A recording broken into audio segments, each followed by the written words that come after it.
Physics सुनते ही डर लगता है ना।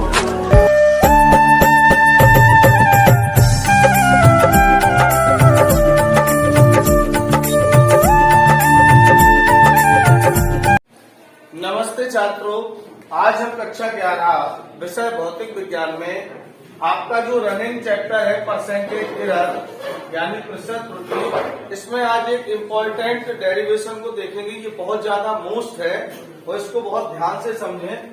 तो हम इसको एक क्वेश्चन के तौर पे लेके चलते हैं। क्वेश्चन में ये माना है कि कोई एक राशि y वो इस प्रकार से किसी फॉर्मूले से बनी है कि उस फॉर्मूले में मल्टीप्लिकेशन भी है, डिवाइडेशन भी है, पावर भी है, होते भी है फॉर्मूला ऐसे।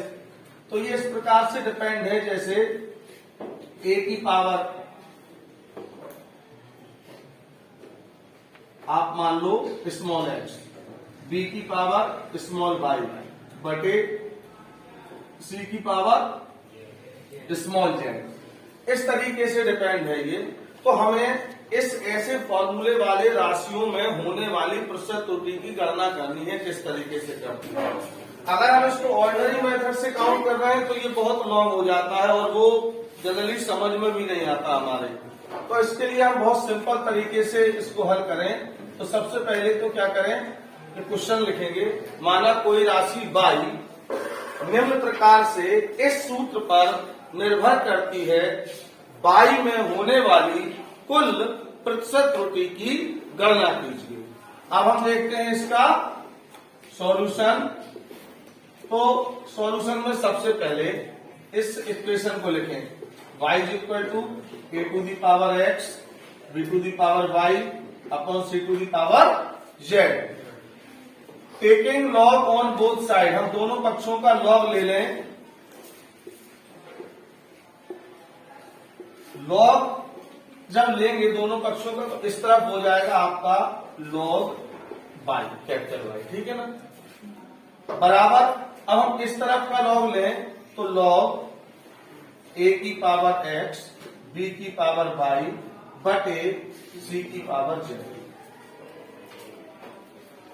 लॉग में एक नियम होता है कि लॉग के अंदर अगर दो राशियां गुणा में हैं तो वो लॉग अलग अलग जब करते हैं तो वो प्लस में चली जाती है, और लॉग के अंदर अगर कोई राशि डिवाइडेशन में भाग में है और हम लॉग से अलग करेंगे लॉग के तौर पे तो वो माइनस में चली जाती है। कैसे, एक बार देखें आप। Log y is equal to, यहाँ लॉग a की पावर x और b की पावर y गुणा में है दोनों, तो ये हो जाएगी लॉग a की power x plus log b की पावर y। और आपको ये स्पष्ट है कि जो c की पावर z है ये किसमें है, भाग में है, तो ये चली जाएगी लॉग में, काय के लिए, माइनस के लिए, तो लॉग c की पावर z। ठीक। अब दूसरा नियम क्या होता है, दूसरा नियम होता है कि लॉग के अंदर अगर कोई चीज रखी है, कोई राशि, और उस पर जो घात चढ़ी है वो घात वहां से उठकर लॉग के आगे आ जाती है। तो अगला स्टेप होगा log y is equal to x ना पावर, ये आगे आ जाएगी x log a plus y power है, आगे आ जाएगी y log b, sorry minus यहां z पावर है, z आगे आ जाएगी तो z लॉग c। अब ये इक्वेशन लॉग में आपकी बनके कंप्लीट हो चुकी है। अब हम क्या करेंगे, आंशिक अवकलन करेंगे हम, ये आपको आगे पढ़ने को मिलेगा। आंशिक अवकलन करने पर, जब आंशिक अवकलन करेंगे, करना वरना कुछ नहीं है, केवल ये लिख के मात्र इतना करना होता है। ये क्या लिखा है, y है ना, तो y की जगह पे हो जाएगा डेल्टा y अपॉन y, ठीक, बराबर ये पावर x है, इसको आगे लिख दो। a की जगह पे क्या हो जाएगा, delta a upon a plus यहाँ y आगे लिखा, y को लिख दो, b की जगह पे क्या हो जाएगा, डेल्टा b अपॉन b। फिर यहाँ z लिखा है तो माइनस z, और ये हो जाएगा delta c upon c। Equation बन गई। चूंकि समीकरण से हम त्रुटियों का मापन कर रहे हैं तो यहाँ आपने देखो ये प्लस में है, ये प्लस में है और ये माइनस में। तो यह एक चीज लिखी जाती है, अधिकतम, आपको पूरी लाइन लिखना भूल गए, अधिकतम त्रुटि के लिए सभी त्रुटियां धनात्मक लेनी चाहिए या धनात्मक लेते हैं। ठीक, इतना लिखने के बाद फिर ये इक्वेशन इस तरीके से हो जाएगी, delta y upon y equal to x delta a upon a plus y delta b upon b, और ये माइनस भी किसमें कन्वर्ट हो जाएगा, प्लस में, तो plus Z delta C upon सी।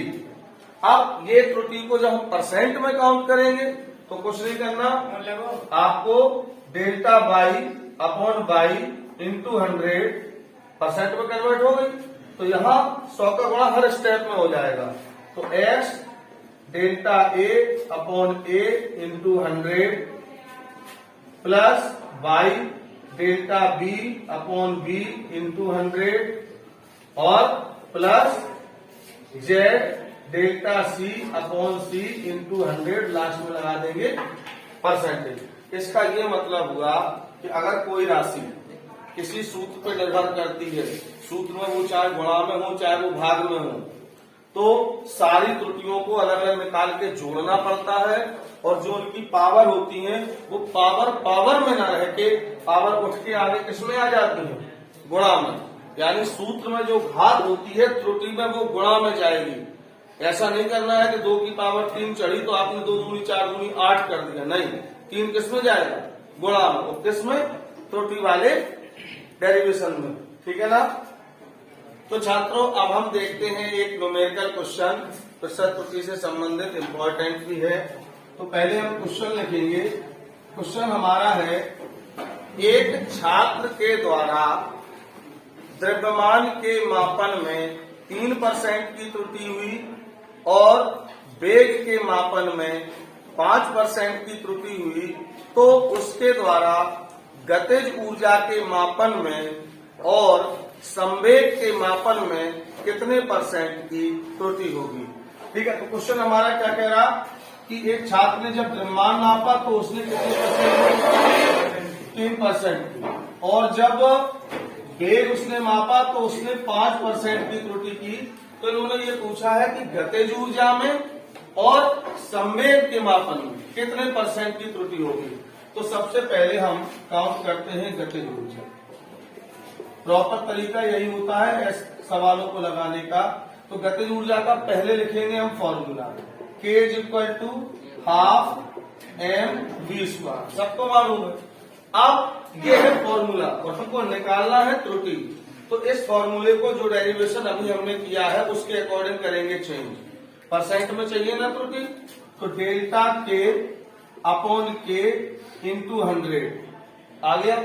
इस तरफ 1/2 लिखा है, 1/2 कांस्टेंट है, इससे नमस्ते कर लो, इसका कोई रोल नहीं, हटाओ इसको। अब केवल क्या है, m, तो m की जगह आ जाएगा delta m upon m into 100, फिर लगेगा प्लस, यहाँ भले ही गुणा है, मैं कहता सूत्र में कुछ भी हो, त्रुटि में हमें क्या करना है, ऐड, प्लस। अब v पे पावर 2 है ना, तो ये 2 पावर में न रह के आगे आ जाएंगे उठ के, तो ये 2 आगे आ जाएंगे और अंदर हो जाएगा delta v upon v into 100।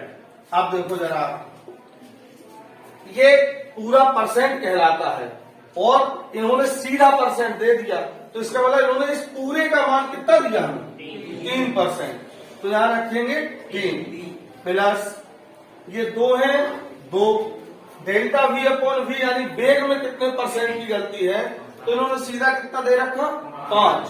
तो यहां रखेंगे 5, तो 3 और 5 दूनी 10, यानी गतिज ऊर्जा के मापन में कितने परसेंट की त्रुटि होगी, 13% की। अब 1 मिनट के लिए सुनो, गलती पे जाते हैं हम। अगर ज्यादा जोश में आ जाए मान लो, तो द्रव्यमान में 3% की थी, वेग में 5% की, 5 का करना है हम स्क्वायर, तो 25 और 3 28% त्रुटि पहुंच जाएगी, जो कि टोटली गलत है। तो ध्यान रहे कि सूत्र में भले ही घात हो, जब हम त्रुटि काउंट करेंगे तो वो घात हम किसमें रखेंगे, गुणा में रखेंगे।